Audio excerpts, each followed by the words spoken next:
Are you having a bad relationship with food? Then stay tuned as I'm sharing 5 intuitive eating principles that will help you gain back that trust and relationship with food, but also heal your gut and overall health and well-being. All right, and if you're new here, my name is Anna. I'm a holistic health and nutrition coach. And so I help people heal their gut to be free of digestive issues, pain, and fatigue, and instead regain their energy and simply feel light, free, and vibrant in their bodies. So originally there are 10 intuitive eating principles that were developed by 2 health practitioners, Evelyn Tribole and Elise Resch. I hope I'm pronouncing that right, but I'll share more info on them as well in the description below. But I thought I wanted to today share 5 of the principles and also give my input and how I've been using them, and just to share how I recommend to use these principles. And next week I'm gonna share the other 5, so it's gonna be like a part 2 next week. All right, so we're gonna dive into the first 5 principles, and if you're excited to do that, make sure to give this video a like and subscribe just to make sure you stay updated on whenever I post a new video every week. All right, so the first principle is to reject the diet mentality. This is really one of my favorite principles, not only, because of my own healing journey, I'll get in a little bit to that as well, but also because I personally feel like diets are they just don't work. I mean, they're very controlling. Usually it's not very fun to do them either.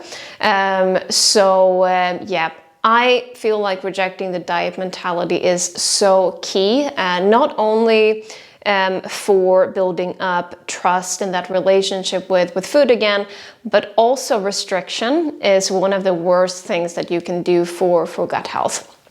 Your gut needs a lot of different, and especially plant-based foods, to really heal properly. So restriction will just never work. And I just love the story of one of my clients, Stephanie, who when she came to me, she had been trying a lot of different diets, and of course she also shared with me then that her relationship with food was it wasn't there. She didn't feel trust in food, she didn't feel any joy in food, so she hadn't reached any of her goals. So one of them was, of course, to kind of build up that trust again with food, but also to get off her high blood pressure medicine. So when we started working together, this was really a key thing to work on as well. And today she's been able to get off her medication, which is just fantastic. So again, this is just such a key principle as part of all of this. And also why I mentioned it's one of my favorite principles is because also coming from having an eating disorder and in the past, this was really one of the principles that I personally really had to work on. I had to be very good with, and I still have to be very careful with restrictions or controlling food in any way. And instead, what I have learned and what I really focus on today is just seeing food as something that is nourishing the body. It's meant to be enjoyed. And when it comes to plant-based food and vegan food, I think also that it doesn't have to be challenging or difficult. It doesn't have to be boring or tasteless or anything like that.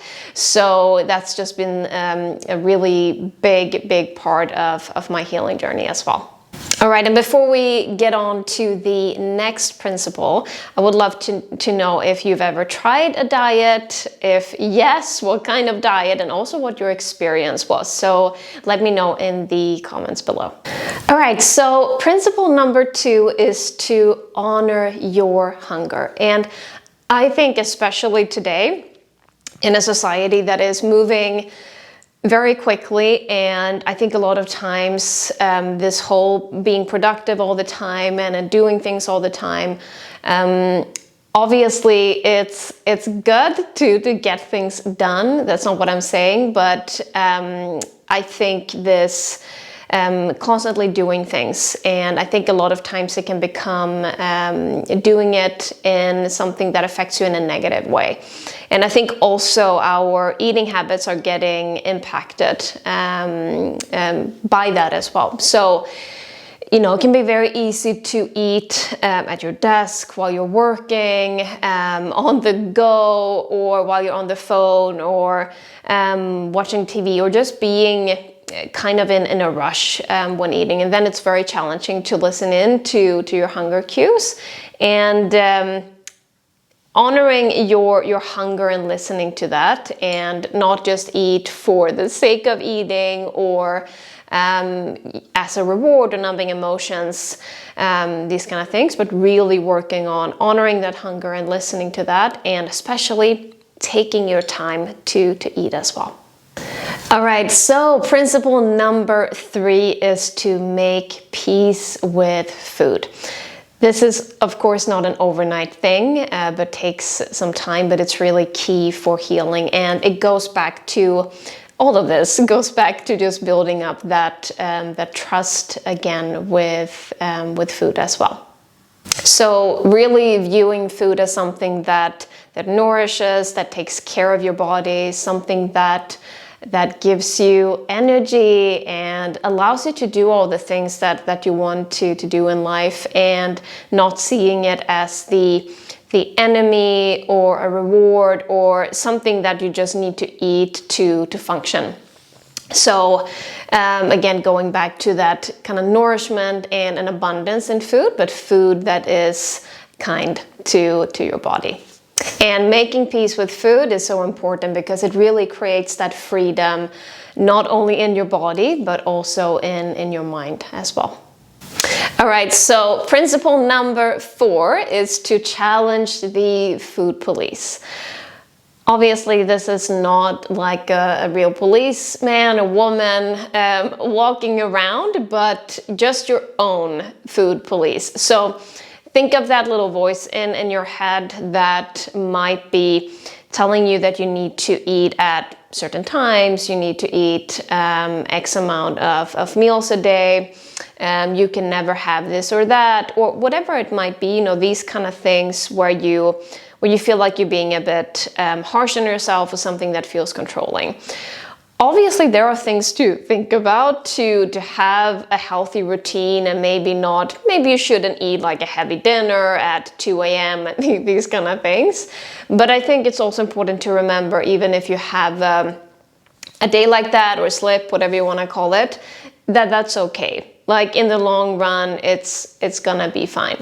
So I think it's important to challenge that as well. And I think that's, again, coming from an experience and having an eating disorder, I really had to work on during my healing journey to challenge any thoughts that I may have, you know, in terms of not eating certain things, or having to eat at very specific times. And like, don't get me wrong, I always try to focus on not eating too close to bed and things like that, but that's because I know that makes me feel good, that makes me sleep better, that makes me feel better in the morning, and these kind of things. But of course, if I go out with friends or something like that and we have a late meal, that's fine. So I think, again, it's just working on not being too hard on yourself with these kind of things. All right, so what I wanted to do right now is just to pause this video and have a think about what are some of the food rules that you might have created for yourself, and let me know in the comments what those are. All right, so the final and 5th principle for today is to feel your fullness. And this go back to the honor your hunger principle as well. These kind of go hand in hand. But again, I think this one is important also to highlight, because again, we do live in a society that is moving very fast, and sometimes it might feel challenging to just find a moment to sit down and have a meal and have patience with that. So this is something I really challenge you to start to practice if you feel like this is something that that you're not doing at the moment. But I think this can also be due to other things. It can be if you're using food as reward, for example, or just to numb emotions, whether that's being bored, feeling stressed, or feeling anxious. So using it as a way to be able to run away from emotions as well. So it can be due to different things, but it's just to highlight that this feeling your fullness is also such a key thing in building up trust with food, but again, also healing your gut and your overall health and well-being as well. And it might also just be that, you know, some days you might just be, you know, in this like go, go, go mode, and it might just be challenging to slow down when you're gonna eat, which I totally understand. So a little tip that I have for you and something to try out is just before you have your meal, to really just sit down for it can just be a minute or so, and just take a few deep breaths. So just going from that go-go mode to actually find a little bit of stillness before you're eating. Some other things you can do is also to put down your fork in between bites. That just gives a little bit of a space and a pause while eating as well. And of course, not having any distractions like TV or your phone or your computer, but just finding some time where you actually sit and eat. And if it helps, you know, and I think just having a clean space, and if you want to light some candles or something like that, put some nice flowers on your table just to create that space for you that feels relaxing as well. All right, and if you're looking for more personalized support and accountability to heal your gut and building up that trust again with food, then book your free session with me today. And I'm just gonna leave the link to my calendar below, where you can just book in a time that suits you. All right, and if you enjoyed this video, make sure to give it a like and subscribe. And remember, next week we're gonna cover the 5 remaining principles, so stay tuned for that. So thanks for watching, and hope to see you next week.